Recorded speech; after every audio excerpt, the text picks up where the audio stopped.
Kila mahali tunapohitaji kuingia kiuchumi au kiafya au kindoa, pana pingu na malango ya chuma. Hakuna mtu anaweza kuingia peke yake. Unapoona wewe ugonjwa, ukiwa mgonjwa umefungwa, magonjwa yanakamata, yanafunga, yanatumia hela yako. Lakini ukimkaribisha Yesu, akiingia ndani yako, anafunja kile kigumu ambacho madaktari wamesema haiwezekani. Lakini kwa sababu Mungu uliyemkubali na uliyemwamini ametangulia mbele yako, nasema kila pingu ya magonjwa inavunjika na kila pingu ya umaskini itavunjika. Inawezekana wamekuroga, inawezekana wamekuharibu, inawezekana wamekuchimbia makorongo. Wamesema huyu atakapopanda gari atumbukia hapa, huyu mtaji wake ufia hapa, huyu huduma yake ifia hapa, na wametengeneza vikao. Lakini sikiliza, ameenda mbele yangu na ameahidi kupasawazisha mahali palipopanusa. Anaenda mbele yako. Ndio maana nasema nimekwenda mbele yako. Acha uoga, Mungu ameenda mbele yako. Acha uoga, Mungu yuko mbele yako. Acha kulia, Mungu yuko mbele yako. Acha kukata tamaa, Mungu yuko mbele yako.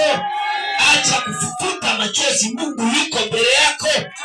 Wachungaji, wekeni mikono na watu wanapona. Wakati huu tunaoendea, hatumuhitaji Pastor Steve peke yake. Pastor Embe ataweka mikono na yoyote atakayeinuliwa na uponyaji utatokea. Kwa sababu nini? Ngoja niwaambie hiki kitu. Amani Gospel Church imefunikwa na ufalme wa Mungu. Atakayefukuzwa ni mtu aliyebeba ufalme wa giza. Lakini kama una ufalme, sema ufalme. Mbingu imetusilizia, mbingu imetulizia ya kwamba tunatakiwa tuendelee na hii kazi, na yeye alijua kwamba peke yetu hatuwezi, na ndio maana amesimama yeye mwenyewe kwenye Amani Gospel Church. Pastor Steve hana macho ya kuona kilichopo sirini, lakini huyu ninayemtumikia anaona sirini. Wewe huna macho ya kumuona adui yako, lakini huyu tunayemtumikia anaona. Aliyecheza na mashamba yako sasa anaharibiwa. Aliyecheza na watoto wako sasa anaharibiwa. Aliyecheza na ndoa yako sasa anaharibiwa. Aliyecheza na wito wako anaharibiwa. Haijalishi ni mama yako, haijalishi ni mtu unayempenda sana, lakini kwa sababu anacheza na wewe ataharibiwa. Hebu nipungie mikono Christian. Nilikuwa nakuangalia unasinzia. Adui anamuiba. Anasema nini? Angalia mstari wa 2. 45:2. Nitakwenda mbele yako na kupasawazisha mahali palipoparusa. Nitakwenda mbele yako. Hajasema nitakwenda kwa Steve peke yake. Anasema nitakwenda mbele yako wewe uliyeniamini. Nitakwenda mbele yako wewe uliyekubali. Nitakwenda mbele yako na kupasawazisha. Kuna mahali umepabomoa mwenyewe. Kuna mahali ulijichimbia shimo mwenyewe. Kuna mahali kuna dhambi ulifanya imesababisha magonjwa. Kuna mahali wamekuchimbia shimo wengine. Kuna mahali amesema ninakwenda mbele yako na kupasawazisha. Wafanya biashara, kuna mtu anaenda mbele yetu. Wakulima mwaka huu, kuna mtu anaenda mbele yetu. Wakulima mwaka huu, kuna mtu anaenda mbele ya mashamba yetu. Nasema kuna mtu anaenda mbele ya mashamba yetu. Usipoteze ukweli.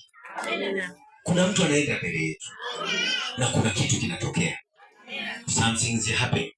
Wanasema kuna kitu kinatokea. Anakwenda kupasawazisha. Maisha yetu tuliharibu kwa mikono yetu wenyewe. Saa zingine wazazi wetu walitutia kwenye mikataba, walituingiza kwenye vifungo ambavyo hatuwezi kuingia, na wao wenyewe walijua kama wanatusaidia. Na ndio maana ukiangalia kiu ya wokovu ni dogo. Na wewe wakati unazaliwa umejikuta umo ndani ya dhambi. Umejikuta na wewe unapiga magoti kwa waganga, na wewe unaongeza mke, na wewe unaongeza mme. Kwa nini? Kwa sababu kizazi tulichokuwa nacho kilituzaa katika uzinzi na uchafu. Lakini Mungu tunayemtumikia amesema amekwenda mbele yetu.